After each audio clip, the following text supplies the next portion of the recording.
गर्मी की छुट्टियों में 14 वर्षीय काशी अपने माता पिता के साथ मुंबई से दिल्ली की यात्रा पर निकला। यात्रा का मुख्य उद्देश्य था अपने दादा दादी से मिलना, जिन्हें वे पिछले कई वर्षों से नहीं देख पाए थे। काशी इस यात्रा को लेकर बेहद उत्साहित था, क्योंकि उसे ट्रेन की यात्राएं बहुत पसंद थीं।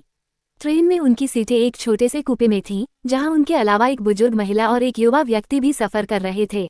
बुजुर्ग महिला शांत स्वभाव की थी, जबकि युवा व्यक्ति अपने लैपटॉप में व्यस्त था।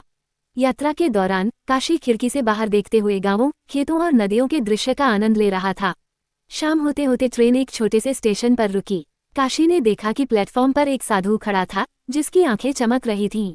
साधु ने काशी की ओर इशारा किया और धीमी आवाज में कहा, रात में सावधान रहना बेटा, छलावा सक्रिय है। काशी ने ये सुनकर चौंककर अपने माता पिता को बताया, लेकिन उन्होंने इसे अंधविश्वास मानकर नजरअंदाज कर दिया। ट्रेन फिर से चल पड़ी और रात गहराने लगी। काशी की मां ने उसे सोने की सलाह दी, लेकिन काशी को नींद नहीं आ रही थी। वह अपनी किताब पढ़ने लगा। आधी रात के करीब काशी ने महसूस किया कि कूपे का दरवाजा धीरे से खुला। उसने सोचा कि शायद कोई यात्री होगा, लेकिन जब उसने देखा तो वहां कोई नहीं था। अचानक उसे लगा कि कोई साया उसके पास से गुजरा। उसने इधर उधर देखा, लेकिन कुछ नजर नहीं आया। तभी खिड़की के शीशे पर किसी के हाथों के निशान उभर आए।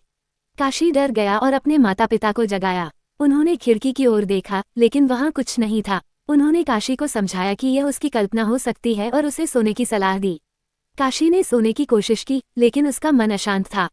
कुछ देर बाद उसने महसूस किया कि कोई उसके बिस्तर के नीचे से सरक रहा है। वह घबरा गया और चिल्लाया। उसके माता पिता फिर से जागे और लाइट जलाई, लेकिन कमरे में कुछ भी असामान्य नहीं था। बुजुर्ग महिला ने कहा, बेटा, ये तुम्हारा भ्रम हो सकता है। यात्रा की थकान से ऐसा होता है। युवा व्यक्ति ने भी सहमति में सिर हिलाया, लेकिन काशी को यकीन था कि उसने कुछ अजीब महसूस किया था। उसने रात भर जागकर बिताने का फैसला किया। वो खिड़की के पास बैठ गया और बाहर देखने लगा। रात के तीसरे पहर में उसने देखा कि ट्रेन एक घने जंगल से गुजर रही थी। अचानक उसने देखा कि एक सफेद साया पेड़ों के बीच से ट्रेन के साथ साथ दौड़ रहा है। साया की आंखें चमक रही थीं और उसका चेहरा अस्पष्ट था। काशी का दिल तेजी से धड़कने लगा। उसने अपने माता पिता को फिर से जगाया, लेकिन इस बार उन्होंने उसे डांटा और सोने को कहा। सुबह होते होते ट्रेन दिल्ली पहुंच गई। काशी ने राहत की सांस ली। स्टेशन पर उतरते ही उसने देखा कि वही साधु वहां खड़ा था।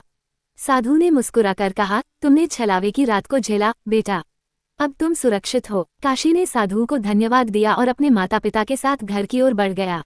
वो समझ गया था कि दुनिया में कई रहस्य हैं, जिन्हें विज्ञान से नहीं समझा जा सकता।